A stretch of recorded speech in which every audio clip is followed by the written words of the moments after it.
Welcome to New Possibilities. I speak truth to power without fears. So before I get started with this video, I just want to encourage everyone to like my Facebook page, New Possibilities blog, and also to follow me on Twitter at New Pos blog. So I hope you all can do that. I appreciate your support. And on my Facebook page, I talk about a lot of issues and I actually post articles and we discuss those articles on that page. And a lot of times I post articles before I discuss them here on my YouTube channel. So I encourage you all to like my Facebook page. I appreciate your support. But for this video right here, I'm going to talk about Herman Cain. Herman Cain wrote a letter entitled House Negroes Stand Up. And he essentially defended Ben Carson because Ben Carson had been criticized for making statements in support of Donald Trump following that whole event in Charlottesville, Virginia. And you all know what happened there. You had these white supremacists the night before march on campus with torches, reminiscent of the Nazis and the KKK. And then the following day, they had the so-called Unite the Right rally, where they were demonstrating, where they were spewing anti-Semitism and racism, and they actually engaged in conflicts with counter-protesters. One counter-protester was killed. Over 30 counter-protesters were injured. So it was a mess. It was a disaster, a crisis. And in response to that situation, instead of taking a bold moral stand against white supremacy, you had Donald Trump trying to play both sides of the fence. You had Donald Trump talking about this blame on all sides. You had Donald Trump saying he condemns hatred and bigotry on all sides, basically making these two groups morally equivalent. You had on one hand these white supremacists who advocate violence, who advocate racism, who advocate white supremacy. And on the other hand, you had those who were opposed to racism, those who were standing up to Nazism and anti-Semitism and all that kind of stuff. But yet you have this president who want to make these two groups of people on an equal playing field, make them morally equivalent. And then you had this guy, Ben Carson, essentially defend that nonsense, essentially try to deflect and try to change the discussion into a discussion about what's happening with North Korea, into a discussion about the war against terrorism and all that kind of stuff, deflecting, trying to defend his boss and change the subject and all that kind of stuff. So he had been condemned. So Ben Carson, along with his president, had been condemned. A lot of people have criticized him and all that kind of stuff. So here you have Herman Cain, a coon from way back. This coon ran for president. Remember him with the 999 plan. He spewed a lot of anti-immigrant sentiment. This man spewed a lot of anti-Muslim sentiment. This guy is a complete buffoon. This guy basically got pushed out of the presidential race because he had all these issues with all these outside women, all these affairs and all that kind of stuff. This man had more women in area codes than your man Ludacris in that song. Pros, and I'm trying to clean it up a little bit, but you get the picture. So this man was running for president, and here he comes out of the shadows to try to defend his brother in arms, his fellow House Negroes. So he wrote this letter entitled House Negroes Stand Up. And he wrote this letter in response to an article that was written on the Michigan Chronicle. And basically the article was criticizing Ben Carson, for his defense of Donald Trump.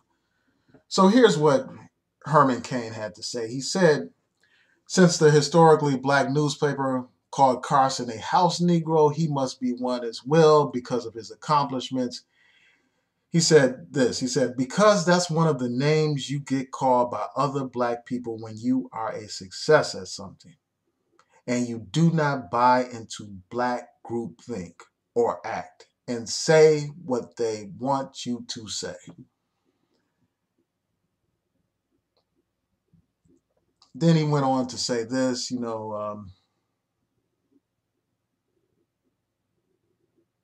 He said, being called a house Negro is just one of the insulting names that I have been called as an ABC, American Black conservative, simply because I do not subscribe to the Black liberal, backward-looking narrative of Black identity politics. And then he went on to say he attributed this to his multiple successful careers and thanked Ben Carson for his sacrifice. He said this, if being called a house Negro is what some of us must endure for succeeding in this nation and thinking for ourselves, then let all the house Negroes stand up and be counted. Wow, there are too many to count, but there's Dr. Ben Carson standing tall among millions and doing something great again. So let's talk about this for a second. First of all, people are not calling these guys house Negroes because they are successful in life. Nobody is calling Ben Carson a house Negro because he's a successful neurosurgeon.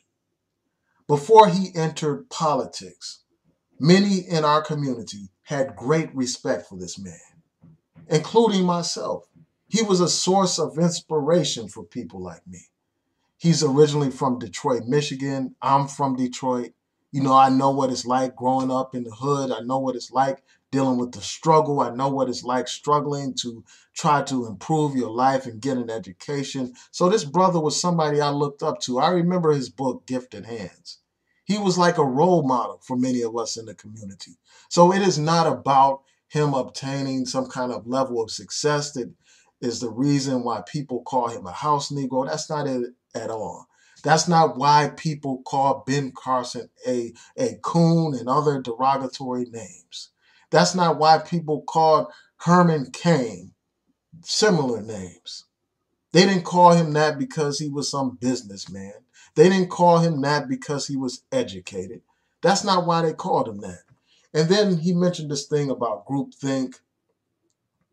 And that's why people call them that, because they want everyone to think alike. For the longest time, there have been debates in the Black community on a wide range of issues.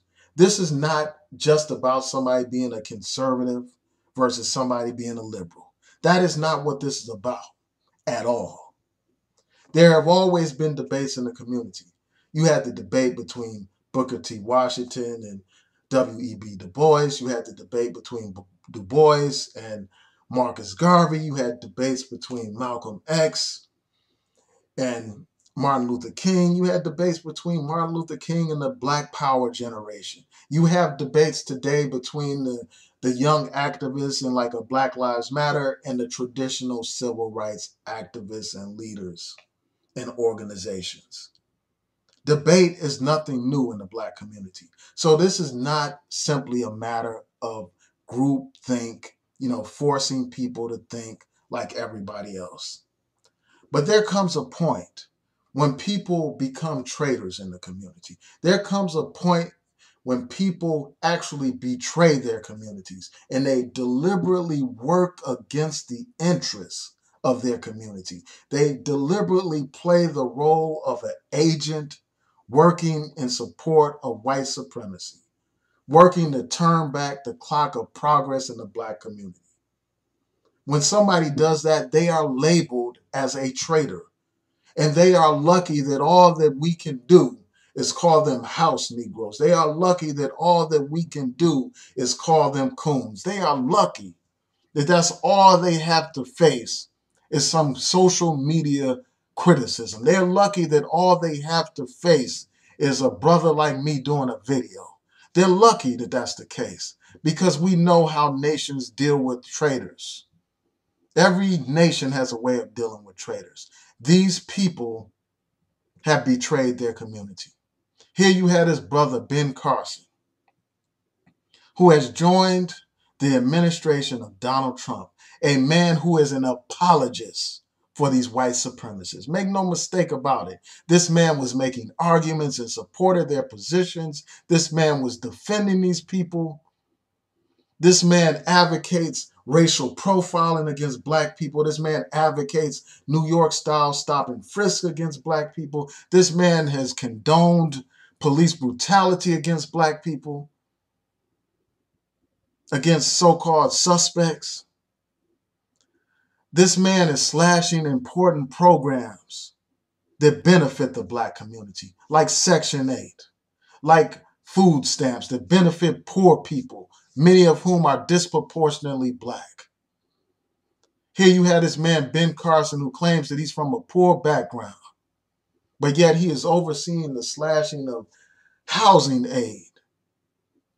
He's overseeing a situation where more people, more black people in particular, may be homeless. He's supporting an administration that is declaring all-out war on affirmative action. Without affirmative action, Ben Carson would not be a doctor today. I wouldn't be a lawyer today. And I'm sure Herman Cain received some kind of benefit from affirmative action. But these people want to burn the very bridge that they crossed in order to be successful. And that's betrayal of the community. That is not just a mere difference of opinion. This man is working, literally working for the enemy. That's what Ben Carson is doing. He is literally doing the bidding of the enemy by overseeing the slashing of these vital social programs in the black community. That's what he's doing. So these people deserve to be called out. I mean, this is a man, Ben Carson, who referred to slaves as immigrants, for goodness sakes. So these people are lucky that all we can do is call them house Negroes. All we can do is ostracize them. They deserve to be ostracized. There should be shame when people betray the community. These people have to be called out. These people need to be alienated from the community. They need to be ostracized from the community. They should not be supported by the black community simply because they have black skin. And this whole argument about groupthink and people